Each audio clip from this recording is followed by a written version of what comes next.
CLP సమావేశం ముగిసింది. రాజ్యసభ అభ్యర్థిగా అభిషేక్ సింఘ్వీని ఆమోదించినందుకు హైకమాండ్ కు ధన్యవాదాలు తెలుపుతూ సిఎల్పి తీర్మానించింది. రాష్ట్ర పునర్విభజన చట్టం అమలులో రాజ్యాంగ న్యాయపరమైన చిక్కులు అవాంతరాలు ఉత్పన్నమయ్యాయని 2014 పునర్విభజన చట్టాన్ని 10 ఏళ్ల పాటు కేంద్రం అమలు చేయలేదని సీఎం రేవంత్ రెడ్డి తెలిపారు. పునర్విభజన చట్టంలోని అంశాలను చట్టసభలతో పాటు సుప్రీంకోర్టులో బలంగా వినిపించాల్సిన అవసరం ఉందని అన్నారు. రాజ్యాంగ న్యాయ కోవిదుడు అభిషేక్ మను సింఘ్వీని తెలంగాణ నుంచి రాజ్యసభకు పంపించాలని అధిష్టానాన్ని కోరామని సీఎం రేవంత్ తెలిపారు. అపరిష్కృతమైన సమస్యల పరిష్కారం కోసం చట్టసభల్లో న్యాయస్థానాల్లో సింఘ్వీ గట్టిగా వాదిస్తారంటూ రాజ్యసభ అభ్యర్థి సింఘ్వీని రేవంత్ పరిచయం చేశారు. సింఘ్వీ అభ్యర్థిత్వానికి సీఎల్పీ మద్దతు తెలిపింది. ఈ సందర్భంగా సీఎల్పీకి సింఘ్వీ ధన్యవాదాలు తెలిపారు.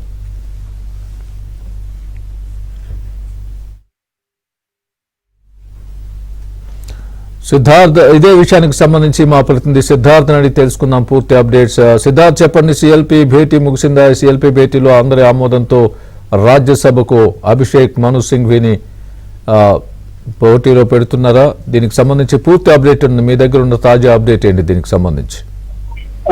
స్వామి, సిఎల్పీ సమావేశం క్రితం ముగిసింది. సింగిల్ పాయింట్ ఎజెండాగా సిఎల్పీ సమావేశం కొనసాగింది. రాజ్యసభ అభ్యర్థిగా తెలంగాణ నుంచి సింఘ్వీని ఏఐసిసి ప్రమోట్ చేసింది. దీనికి సిఎల్పీ మద్దతు తెలిపింది. ఆయనను ప్రమోట్ చేసినందుకు రాజ్యసభ అభ్యర్థిగా అభిషేక్ మను సింఘ్వీని ప్రతిపాదించిన వెంటనే ఆమోదించినందుకు సీఎం రేవంత్ రెడ్డి సిఎల్పీకి ధన్యవాదాలు తెలిపారు. ఇక రాష్ట్ర పునర్విభజన చట్టం అమలులో అనేక రాజ్యాంగ న్యాయపరమైన చిక్కులు అవాంతరాలు ఉన్నాయి.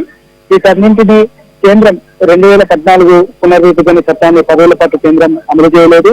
పునర్విభజన చట్టంలోని అంశాలను చట్టసభలతో పాటు సుప్రీంకోర్టులో బలంగా వాదన వినిపించాల్సినటువంటి అవసరం ఉంది. అందుకే రాజ్యాంగ అదేవిధంగా న్యాయ కోవిదుడైనటువంటి అభిషేక్ మను సింఘ్వీని తెలంగాణ నుంచి రాజ్యసభకు పంపాలని అధిష్టానాన్ని కోరా.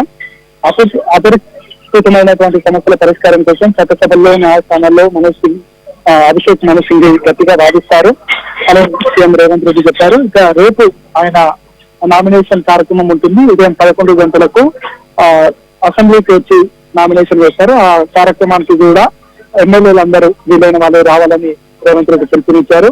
రేవంత్ రెడ్డి కూడా ఈ నామినేషన్ కార్యక్రమానికి రానున్నారు. రేవంత్ రెడ్డితో పాటు కొంతమంది మంత్రులు, మిగతా ఎమ్మెల్యేలు కూడా ఈ సమావేశానికి హాజరు కానున్నారు.